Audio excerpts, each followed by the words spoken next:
Hi there, Dal from Challengers Comics, here to talk to you all about the week's new books for Wednesday, October 29th, 2025. We're going to start with a look at the wall. We got our graphic novels right here.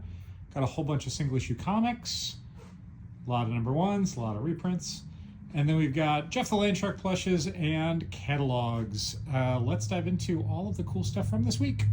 The big book for the week, as you saw at the beginning, is Absolute Batman 2025 Annual Number 1.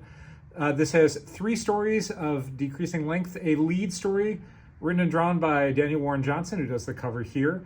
We have a secondary story written and drawn by James Herron. And then we have a couple pages in the back written and drawn by Meredith McLaren, who does the 1 in 25 variant. There's also a Nick Dragotta gigantic Absolute Batmobile cover.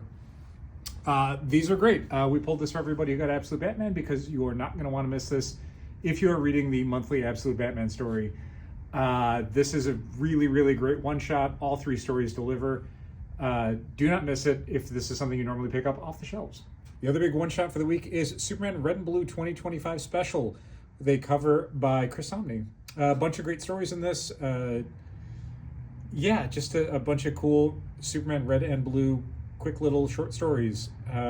These anthologies for me always deliver. I think it's worth checking out, especially because this is a lighter week of comics, because it is what we refer to in the industry as a 5th week month. A 5th week, like we're having this week, means it's the 5th Wednesday release for the month, and that always screws everything up.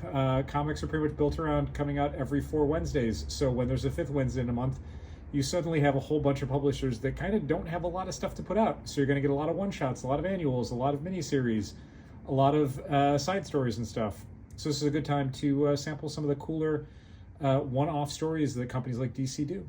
While DC is filling out the week with a bunch of one-shots and annuals, Marvel is plowing on with Age of Revelation. We have X-Avengers number 1, the Expatriate X-Men number 1, which is taking the place of Exceptional X-Men.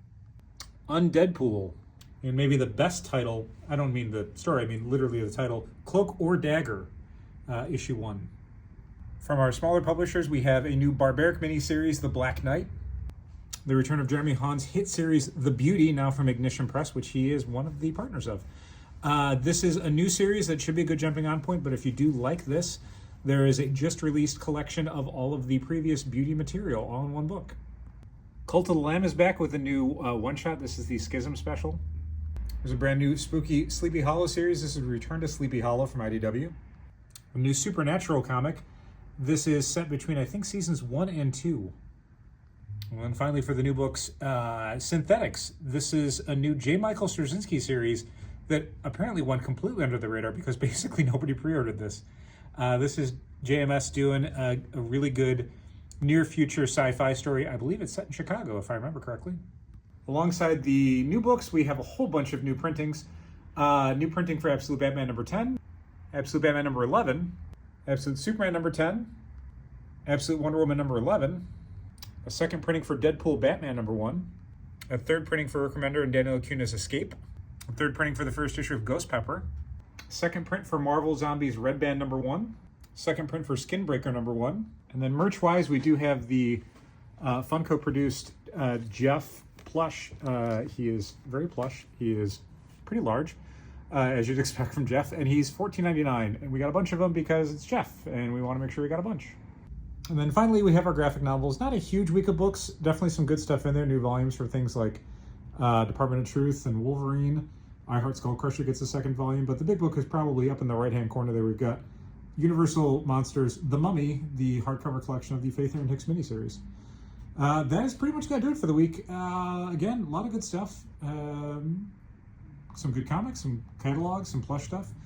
If you have not already and are a James Tynion IV fan, please remember that we have a huge Tiny Onion Corpse Tour event coming up on November 7th. It is a ticketed event. If you do want to meet James Tynion, get some stuff signed by him and his signing partner for the evening, Jenny Frizen, definitely go to our website, grab some tickets. They are going fast. It, again, is a ticketed event. Please don't just show up on November 7th without a ticket. You will probably be turned away. In the meantime, we've got all these cool books. We hope to see you this week. October 29th is when all these go on sale. Thank you so much for watching, and keep reading comics.